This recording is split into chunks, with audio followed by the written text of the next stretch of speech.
शाळा 2 दिवसावरच चालू होणार आहे. पण काय झालं, अचानकच सासूबाईंचा फोन आला, की आम्ही ट्रिपला निघालो आहेत. तुळजापूर, अक्कलकोट आणि कुंथलगिरी तसेच येता-येता पंढरपूर करायचं आहे आणि गाडीमध्ये जागा आहे आणि तू समर्थ येशील का? मग मी काय केलं, एक दीर्घ श्वास घेतला आणि तयार झाले जायला. काय असतं माहिती का मैत्रिणींनो, आपल्याला बऱ्याच वेळा असं वाटतं, की आता लगेचच कसं आपण डिसिजन घ्यायचा किंवा मग आता लगेचच आपल्याकडे तेवढी तयारी नाहीये, कपडे खरेदी करायला पाहिजेत, प्रवासाला जायचं म्हणजे बाकीच्या गोष्टी असतात. तर नाही गं, कधी-कधी ना अशी संधी आली ना, तर ती सोडायची नाही. कारण काय माहिती का, आयुष्य काही दिवसांचंच आहे मैत्रिणीनं. त्यामुळं ना जर संधी आली ना प्रवासाची, आपल्याकडे असेल ना तेवढं बजेट, तर आपण प्रवास केला पाहिजे मैत्रिणींनो. तर आम्ही वडापमध्ये बसून गावाकडे गेलो. तिथून परत बसनी प्रवास केला आणि मग गावातून आम्ही एक क्रुझर घेतली होती. तर त्या क्रुझरमध्ये बसून आम्ही आता निघालो आहे प्रवासाला. कारण प्रवासाचा पण आनंद वेगळाच असतो आणि रोजच्या दगदगीच्या आयुष्यामधून ना आपल्यालाही असं थोडासा चेंज हवा असतो.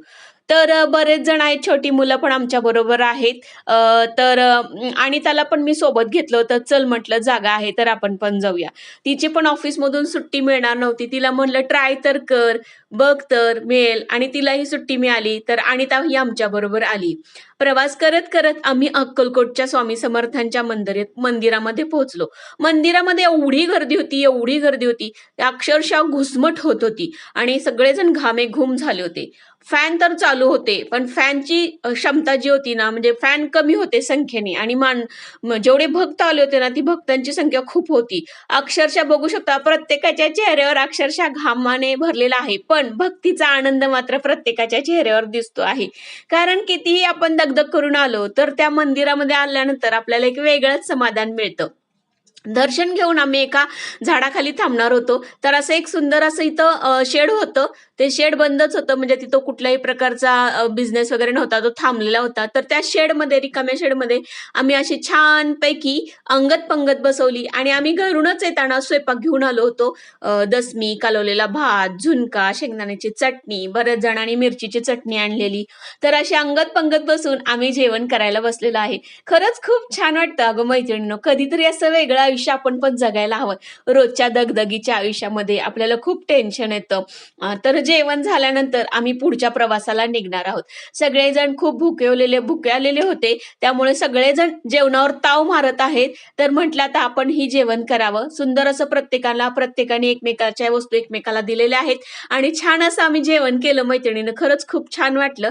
जाता-जाता एका ठिकाणी एका मंदिराच्या जवळच हे दोघं दाम्पत्य होते. त्यांचा वाडा खूप छान वाटला म्हणून म्हटलं बघूया. त्यांची परवानगी घेऊन आम्ही आत आलो.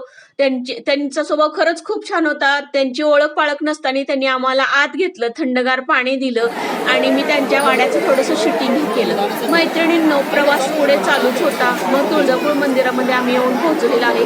इथंही ऊन फार होतं. चालून, पायऱ्या उतरून, चढून एवढे सगळे दमले होते. त्यामुळे थोडासा म्हटलं विश्रांती आता घेऊयात. तर एका झाडाखाली विश्रांती घेण्यासाठी आम्ही इथं बसलो आहे. खूपच उखाणा आणि गरमी होती. पण प्रवास म्हटल्यानंतर आता या गोष्टी होणारच.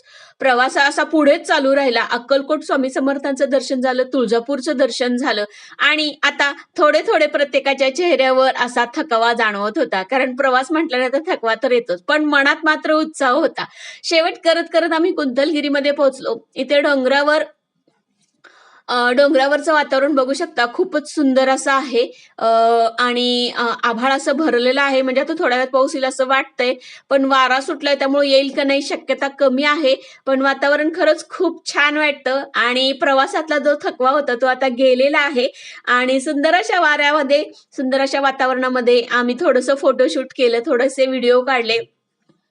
बघू शकता वरून तर हा लूक खूप सुंदर दिसतोय. पाऊस जर आला असता तर आम्हाला खूपच आणखीन आनंद मिळाला असता. पण पाऊस आलेला नाही, फक्त वारंच तेवढं सुटलेलं आहे. अ, वरून हे खरंच खूप लूक छान वाटतं आणि आजचा दिवस खरंच खूप छान आणि आनंदात गेला मैत्रिणींनो. एवढं सुंदर अशी ही आसपासची झाडी, निसर्गाच्या सानिध्यात गेलं ना तर वेगळंच वाटतं अगं काहीतरी. तर म्हणून म्हटलं बघूयात हा आपला आनंद आपणही घेऊयात. इथे छोटीशी बाग होती, समर्थ बागेमध्ये खेळत आहेत. आमच्याबरोबर आलेली बरीच छोटी-छोटी मुलं होती, तीही या बागेमध्ये खेळत होती. खेळण्याचा आनंद घेत होती. समर्थ मला म्हणाला, "आई तू पण एक घसरगुंडी खेळ." इकडे तिकडे बघत मीही हळूच घसरगुंडीवर चढले आणि छानशी घसरगुंडी खेळली. काय असतं कधी-कधी आपल्यात पण छोटं मूल असतं, ते म्हणतं, "गं हे गोष्टी कर." करायच्या कधी-कधी काय असतंय त्यात? आणि आसपासचा हा लूक खूप सुंदर वाटला आणि बाहेर म्हटलं रूम तर आम्ही घेतल्या होत्या, पण रूममध्ये कायम बसण्यापेक्षा म्हटलं, "आलो आहे आपण इथं तर बाहेरच थांबूया." तर आम्ही बाहेरच असा छानपैकी गप्पा वगैरे मारल्या आणि ह्या निसर्गाचा आस्वाद आम्ही घेत आहोत. असं बाहेर आल्यानंतर आणि निसर्गाच्या सानिध्यात आल्यानंतर आपल्या मनालाही खूप शांती मिळते मैत्रिणींनो. एक क्षण थांबायचं मैत्रिणींनो आणि स्वतःलाच एक प्रश्न विचारायचा. आपण आयुष्यात कुठे अडकलो आहोत? आपण आपलं कम्फर्ट झोन कसे पकडत आहोत? कारण काय माहितीये का, आपण एक कम्फर्ट झोन तयार केलेलं असतं. त्यातून बाहेर आपण लवकर पडण्याचा प्रयत्न करत नसतो. आणि जरी पडायचं म्हटलं, तर आपण खूप विचार करतो. बाहेर जायचंय, मग काय पाहिजे? मग कपडे नवीन पाहिजेत. मग त्यासाठी परत चप्पल्स घ्याव्या लागणार. मग एवढा खर्च होणार. मग आपण कसं जायचं? परत प्रवासाचा खर्च, बाहेर खाण्याचा प्रश्न. काय असतं ना, मनात जर आलं ना आपल्याला बाहेर जायचं, तर जायचं गं मैत्रिणींनो. जेवढं बजेट आहे ना, तेवढ्या बजेटमध्ये आपण ट्रिप करायची. भले तुम्हाला बाहेरचं खायचं वगैरे नसेल किंवा काहींना ते त्रास होतं. आता मलाही बाहेरच्या हॉटेलमधले वगैरे जेवण करायला आवडत नाही. तर आम्ही थोडंसं जातानाचं तर आम्ही जेवण घेतलं. येतानाचं फक्त आम्ही जेवण आणि नाश्ता एवढंच बाहेर करणार आहोत. समर्थ पण ह्या निसर्गाच्या सानिध्यात बघू शकता कसा एन्जॉय करत आहे. येताना काय झालं, आमची गाडी पंक्चर झाली. त्यामुळं सगळे हे आमचे ज्या सोबती होते ते सगळे खाली बसलेले आहेत बघू शकता आणि त्या उन्हात असा छानसा एकमेकीशी आनंदाने गप्पा मारत आहेत. भले गाडी पंक्चर झाली तरी आम्हाला कुठल्याही प्रकारचं दुःख वाटत नव्हतं. कारण आम्ही सगळेजण एकत्र होतो आणि गाडीची पंक्चर काढून झाल्यानंतर आम्ही पुढे निघणार आहोत.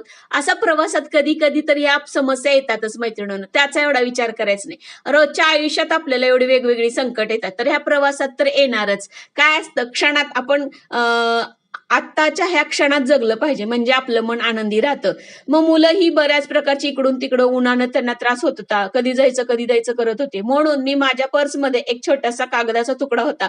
त्यापासून त्यांना सुंदर अशा भिंगऱ्या बनवून दिल्या आणि त्या भिंगऱ्यांचा एन्जॉय ते केले आणि खरंच त्यांना पण खूप छान वाटलं आणि एक अर्धा ते पाऊण तासचा हा जो वेळ होता त्या मुलांचा खूप सुंदर गेला. कारण बघू शकता समर्थ वर चढलेला आहे बॅगा बांधण्यासाठी. तिथे थोड्याशा बॅगांचं लूज वगैरे झालं होतं, त्यामुळे तेवढ्याशा घट्ट बांधल्या आणि आम्ही आता परतीच्या प्रवासाला निघालेलो आहे मैत्रिणींनो. गाडीची पंक्चर काढून झालेली आहे आणि पुढच्या प्रवासाला म्हणजे आता आम्ही घराकडे निघालो आहे. जाता-जाता पंढरपूरचं दर्शन घेणार आहे. पण जाता-जाता जरी पंढरपूरला गेलो, तर आम्हाला वेळ होणार आहे. कारण 8:30 ते 8:45 रात्रीचे होणार आहे. त्यावेळेस व्हिडिओ तर एवढा सुंदर बनणार नाही, त्यामुळे मी ते शूटिंग करू शकले नाही मैत्रिणींनो. पण खरंच खूप छान वाटला. हा प्रवास खूप छान झाला मैत्रिणींनो. छोटीशी का होईना, पण वर्षातून एकदा किंवा दोनदा अशी ट्रिप आपण काढली पाहिजे. रोजचं आयुष्य तर चालतच राहणार आहे मैत्रिणींनो. थोडंसं वेगळं कधीतरी आयुष्य आणि एक भन्नाट दिवस आपणही जगला पाहिजे. काय वाटतं मैत्रिणींनो तुम्हालाही? नक्की कमेंट्स करून सांगा. भेटूया अशाच एखाद्या सुंदर व्हिडिओमध्ये. तोपर्यंत बाय बाय मैत्रिणींनो.